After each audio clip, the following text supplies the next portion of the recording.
Hi YouTube, welcome back to Wtf Rc Cars. So we got the new Flysky ST16, and for this one we've now got an updated firmware. So this firmware will be 1019-2 I believe, and hopefully this one will fix the issue with the USB connection to the PC for emulation mode or simulator. And a few other bug fixes. So let's bring in for a close-up look and see how we get on with this one. So first thing we're going to need to do for this one is flip up the antenna on the top. We've got our Flysky USB cable, so we're going to connect that to us as PC, and should see it start charging. So once we've got that done, let's take you to the actual PC side and show you what we need to do on there. So we've got a few prerequisites just to make your life easier. You want Flysky Assistant v3 installed, and it must be the latest version. And it's also worth creating yourself a folder. So I've got the Assistant v3 folder, and then I've created an ST16 folder inside this, just so I've got somewhere to put everything. So first off, you want to go to flysky-cn.com, and I'll drop a link directly to the part for the transmitter in the description as always. But if we go on here and click products, and then you want the ST16. So once we click on this, if we scroll down, we've got downloads and upgrades. We can go into this. If we scroll down, we see a change log, so we can quickly look on here. Let's just zoom in a bit.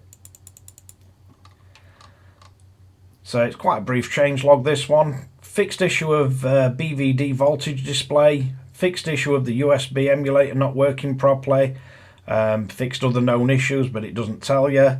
But there is a warning, and on here it does tell you you need to download the new version of Assistant, so the 335, not the 304, and use this to make the backups for your actual transmitter, and then restore them back after you've done the update. Backups from 304 are not compatible with 335 of Assistant, so use the latest version to make your backups, and then you have to do the stick calibration afterwards once you've done the firmware update. So on here we've got the actual firmware. If we scroll down to the bottom, for Windows and Mac we've got the latest version of Assistant. I've done plenty of videos on downloading and installing that, but basically you just download, run it, and it installs. I highly recommend downloading the actual firmware separately. So for this, we're going to hit download. We're going to go to my desktop.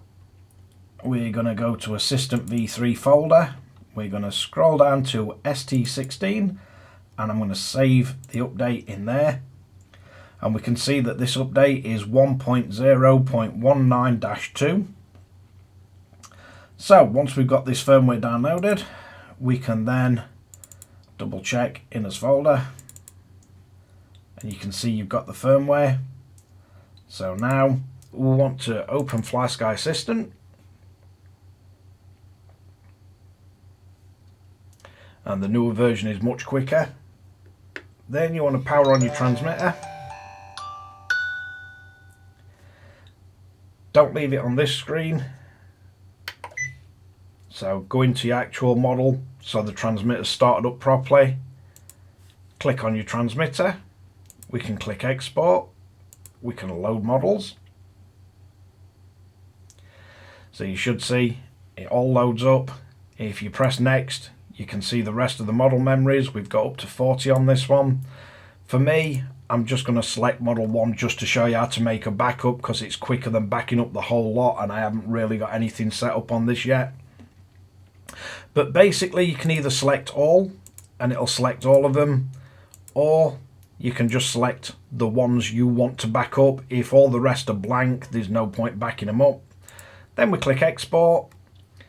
If we go back to our desktop, then there's Assistant v3 folder, and then scroll down to us ST16 folder, and you can rename this, but it will have the date and time when you backed it up. But basically, this is why I create folders. It's nice to keep everything together, and as you can see, when it's just backing one up, it's extremely quick. Now you can go to update. We don't need to back up. We can go to update, and I can see that it's detecting that the 1019 is available on here. Now, as a rule, Assistant is extremely slow at doing the updates, and I've seen this multiple times. If you're running your device on battery, like a laptop, the longer it takes to do the update, the more chance you've got of bricking your transmitter or causing a problem.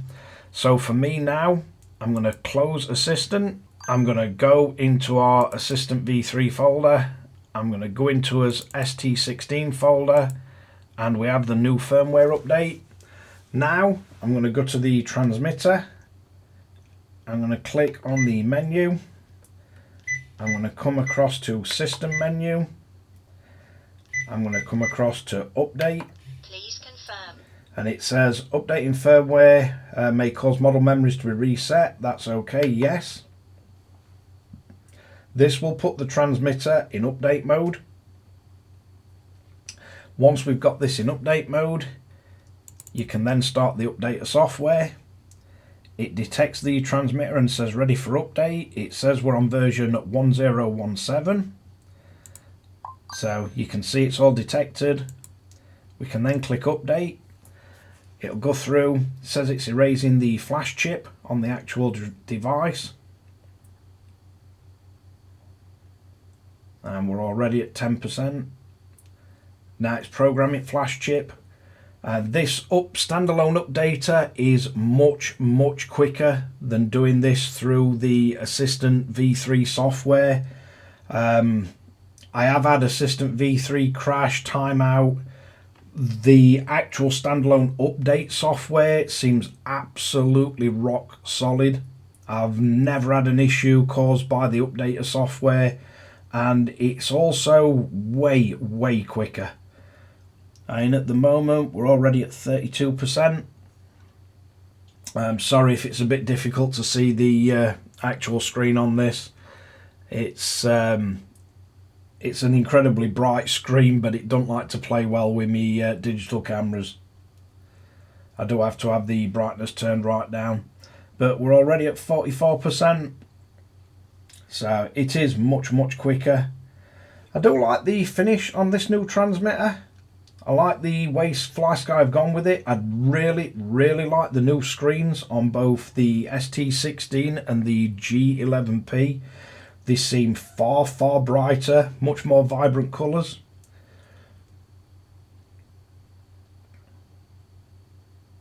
Certainly look like the quality's been upped. If you compare this and the G11P to the ST8 and the G7P, they are dearer, but they are way higher quality transmitters.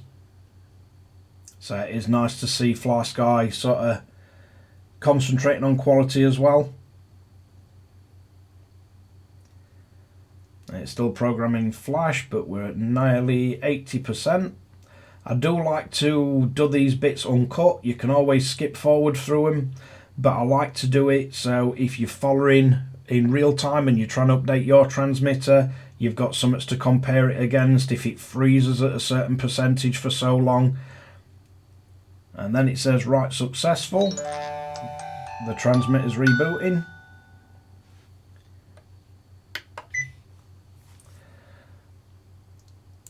So we're now rebooted. We can close the updater software.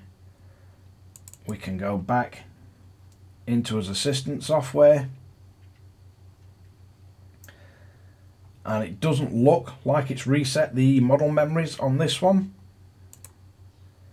But if you do come from an earlier firmware and it resets it, we can now go to import, load model memory, go back to wherever you put your folder. So for me, desktop, Assistant V3, ST16, and you can see This is a folder. We've only got the one model in it. So on this one, if you've got multiple models, you can click the all and it'll select them all. You can move them over. Once you've moved them over, you can highlight them and then you can reorganize where you want to put them. Once you're happy with all that, you can just click OK. That'll load us model memory back to the transmitter. And that's done. And I must admit, this transmitter seems exceptionally fast with Assistant, with the model transfers. But we now have the transmitter fully updated. We've got all those models back on it. So once you've got your transmitter fully updated, the one final thing that I would do is if we go into our system menu, and then you want to go stick calibration, enter calibration. So first off, we want to center everything. So it's asking you to center them all, put them all where they should be. Then move them all to the full travel.